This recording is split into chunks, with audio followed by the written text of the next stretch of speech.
Olá para você, eu sou a Jaque e ultimamente eu tenho pensado bastante a respeito do quão a gente se importa com alguém, principalmente se a gente vai na igreja, a gente assiste os cultos, frequentamos as nossas reuniões, falamos de Jesus, ouvimos uma palavra, ouvimos um bom louvor, uma boa música, mas e a nossa vida, o que ela é quando a gente sai ali do ambiente de igreja ou ali do grupo de amigos, de irmãos, sabe?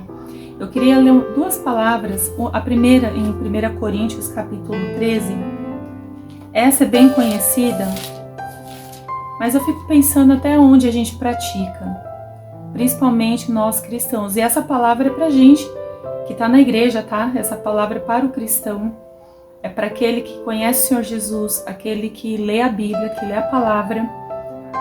Vamos meditar um pouquinho algumas coisas, algumas atitudes que a gente tem, para ver se a gente está agradando ao Senhor.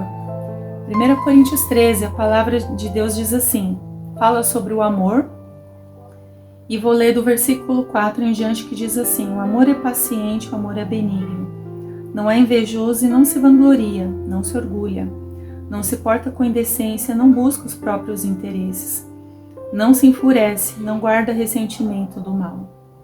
Não se alegra com a injustiça, mas congratula-se com a verdade. Tudo sofre, tudo crê, tudo espera, tudo suporta. O amor jamais é vencido, mas havendo profecias serão extintas, havendo línguas silenciarão, e havendo conhecimento desaparecerá. Quando a gente lê a palavra de Deus que fala sobre isso, eu fico pensando qual tem sido a nossa postura quando a gente vê tantos escândalos envolvendo igrejas, onde a igreja se silencia diante de pessoas que estão sofrendo, que não dá voz para o órfão e para a viúva, que não se importa com a justiça, mas vive o seu próprio mundo ali, a sua própria bolha, as quatro paredes, sabe? Eu tenho refletido bastante sobre isso. E particularmente eu que fiquei em casa um tempo, eu fiz uma cirurgia, fiquei 43 dias em casa, foram pouquíssimas as pessoas que vieram me ver. E eu não falo isso no sentido de ressentimento, cobrança, não é isso. Até conversando com uma amiga, ela falou pra mim assim, Jaque, infelizmente existe o ladrão do tempo. E acho que é bem por aí. O ladrão do tempo que rouba o nosso tempo para coisas bem menos importantes do que a gente dá atenção ao próximo.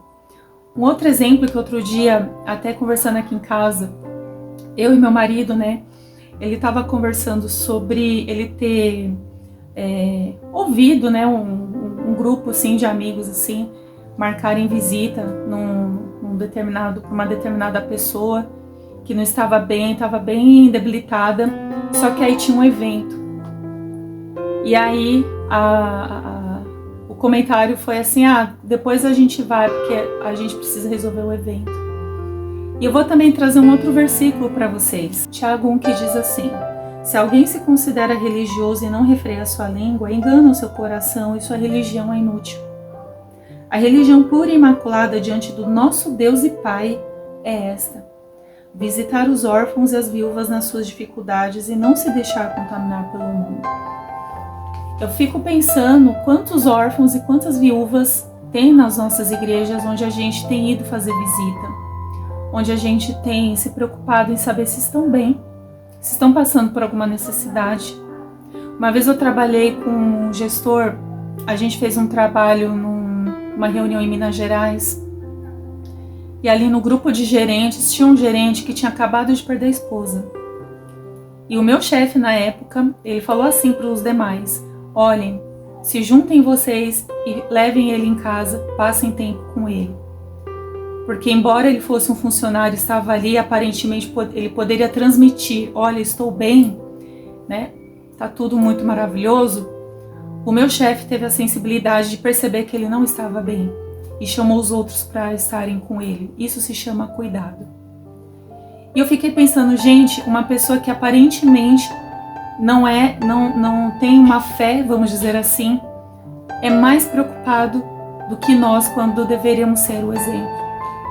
E aí eu vou deixar algumas perguntas aqui para a gente refletir.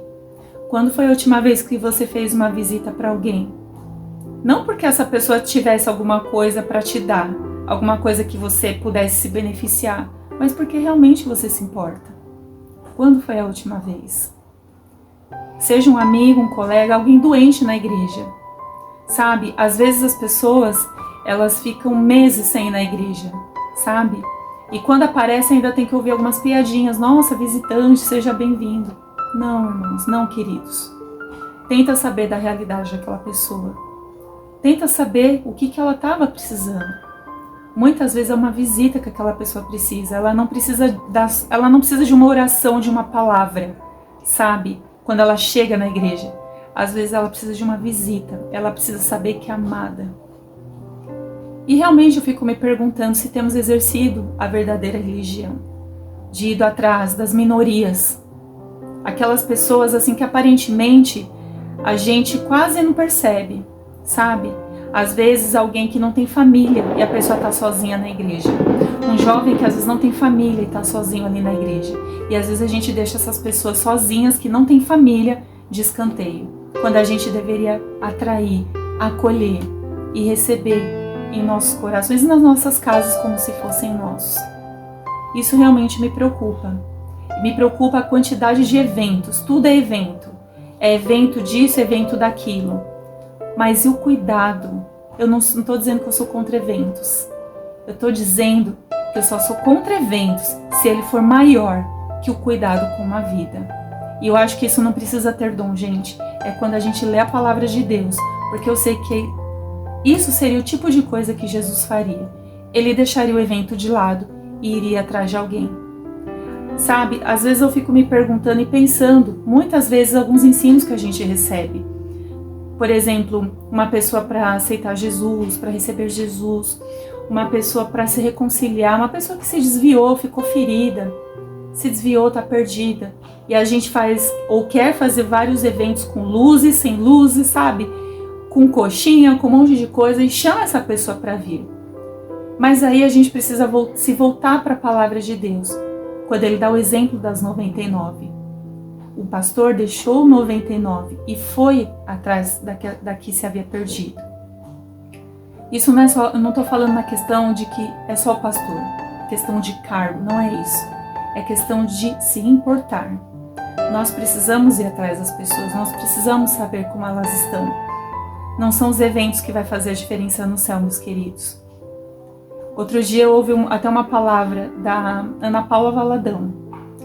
Ela tem as falhas dela, isso não é nem a questão, mas ela disse algo sobre a família da Dev Tyrus, que eu recomendo que quem não conheça vá conhecer.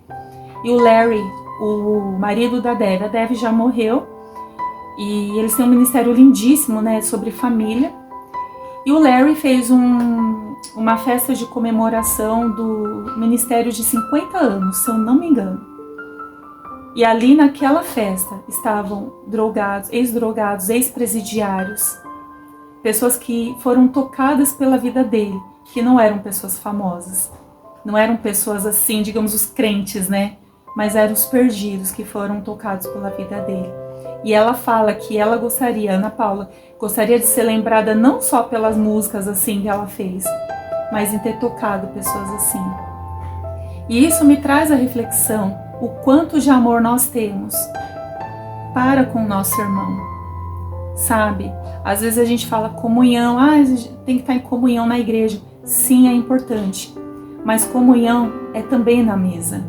Comunhão é onde Jesus celebrou a ceia, ali na mesa com os 12. Comunhão é trazer para sua casa, trazer ali para o seu aconchego e conversar e ver se está tudo bem. Sabe, eu deixo essa reflexão. Eu sei que às vezes é importante as coisas na igreja. E eu não estou de forma alguma menosprezando isso, porque eu frequento a igreja há muitos anos, eu sei exatamente como funciona. Mas, como eu disse, o serviço não substitui o amor, meus queridos. Não adianta a gente estar indo em todos os cultos, escola dominical, sabe, culto dos jovens, culto dos casais, reunião de não sei o que, reunião de liderança, se quando a pessoa que está ali cada domingo, ali com você, se ela sumir, ela desaparecer um domingo, 2 domingos, 3 domingos, no primeiro domingo a gente já tem que sentir falta dela. A gente tem que andar juntinho e aliançado. Não é esperar passar 2, 3 meses e depois sentir falta dela. Não é esperar pensar em fazer uma visita para aquele irmão só depois que resolver o evento. E se aquele irmão morre? Como que fica a visita? E se aquela visita fosse para aquele irmão a última oportunidade que ele teria de ter o contato e comunhão com a igreja? Como seria? Essa é a minha reflexão.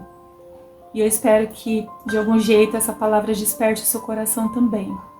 Porque se a gente quer ter o mesmo sentimento que houve em Jesus Cristo, a gente precisa então rever as nossas prioridades, tá bom?